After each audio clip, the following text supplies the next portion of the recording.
भगवान सदा आपके पास है। अगर भगवान आपके पास नहीं होता तो आपका अस्तित्व ही नहीं रहता।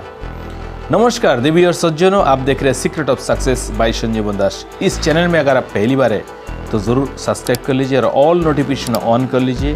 बाद में एक लाइक करके दोस्तों में शेयर कर दीजिए। तो चलिए शुरू करते हैं। भगवान को कैसे प्रेम करना चाहिए, हमेशा मन में रखिए उनको। जब भी मन में उनका बारे में कुछ कृतज्ञता आप महसूस करते हैं तो मन में उसको नमस्कार कीजिए, क्योंकि अभी आपके पास जो भी है ये सारी चीज़ें भगवान ने दिए हैं आपको। यहाँ तक तो कि आपका शरीर भी, आपका बुद्धि, स्मृति, शक्ति, ज्ञान, सुविचार, ये सारी भगवान का ही दान है।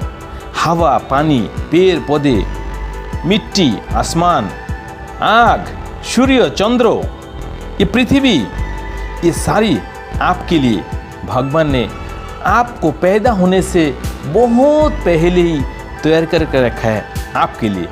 भगवान हमसे, आपसे बहुत बहुत दूर है, फिर भी उनका प्रकाश के कारण वो हमारे साथ है, हमारे पास है।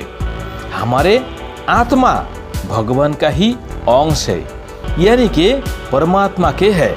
शायद आपको और थोड़ा विस्तृत से समझना होगा तो भी आपको समझ में आएगा।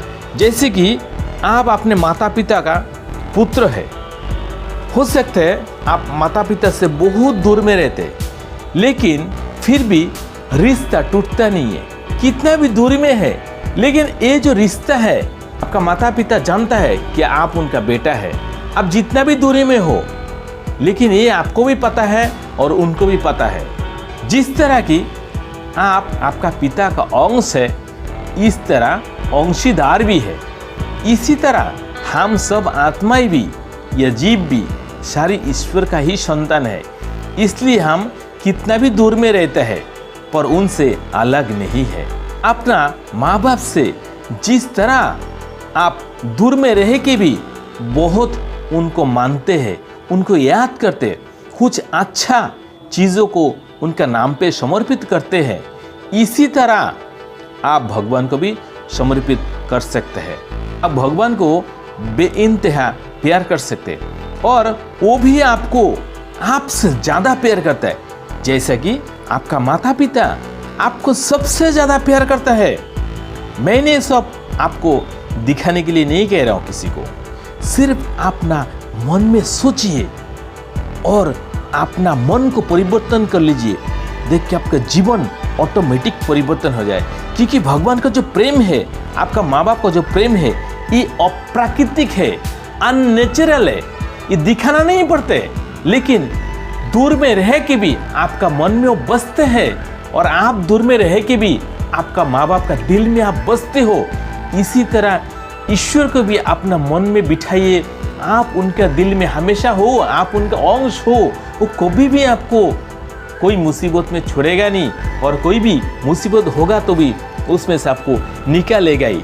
भगवान को आप कितना प्रसाद चढ़ाएंगे, कितना बार पूजा करेंगे, आप क्या क्या देंगे, वो आपके ऊपर निर्भर करता है। उनको वो सारी चीज़ दिखता भी नहीं है, लेकिन आप कितना प्यार से उनके लिए प्लान किया है, आप किस तरह उनको पूजेंगे, ये ज़रूर उनको पता है। इसलिए जो आप करते हैं वो दिखावा के लिए मत कीजिए, सिर्फ मन से कीजिए। चाहे एक पानी, एक पत्ता, एक फूल भी दीजिए, लेकिन मन से अगर उनको आप याद करते हैं और उन पर समर्पित करते हैं, वो बहुत खुश होता है। क्या आप एक बूंद पानी भी अगर पीते फिर भी उनको याद करते हैं। और ये भी कर सकते हैं, शास्त्रों में भी लिखा है, शास्त्रों में ऐसा लिखा है, क्या कोई अगर शादीशुदा औरत या फिर आदमी शादी के बाद अगर किसी और के साथ अफेयर्स चलता है, किस तरह उनको मिलने के लिए तरसते हो और अपना काम को, परिवार को संभाल के अपना काम को ठीक ठाक से करके उनमें से समय निकाल के उनसे मिलते हो, और जब तक ना मिल ले तब तक आपका मन में एक वासना और एक इच्छा जागृत है उसको देखने के लिए, उनके मिलने के लिए, उनसे बातें करने के लिए, उनको जी भर के देखने के लिए। इस तरह भगवान को भी मन में ही रखिए। शास्त्रों में भी यही बताया कि भगवान को आप इस तरह भी कर सकते हैं प्यार। ये नहीं क्या आप घर का सारे काम मत करो, अब घर परिवार कैसे चलने दो, मैं तो भगवान का भक्त हूँ, ऐसा नहीं है। आपका जिस भूमिका है, आपका घर में जो आपका काम है, कर्म है, वो सबसे पहले वो कीजिए, लेकिन मन भगवान का तरफ होना चाहिए।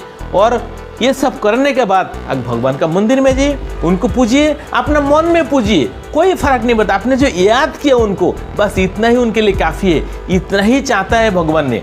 तो इस तरह है। तो ये सारी बातें अगर आपको अच्छी लगी और अगर आपको कुछ सीखने को मिला तो ज़रूर इस चैनल को बिना सब्सक्राइब करके मत जाइएगा, क्योंकि इसके बाद भी ऐसे ऐसे सीक्रेट आपको इस चैनल में मिलेगा जो कभी आप सोच भी नहीं सकते। तो थैंक यू सो मच, आज के लिए इतना ही है। आपका दिन बहुत शुभ रहे। आप भगवान से प्यार कीजिए, अपना परिवार को भी उतना ही प्यार कीजिए। Thank you so much.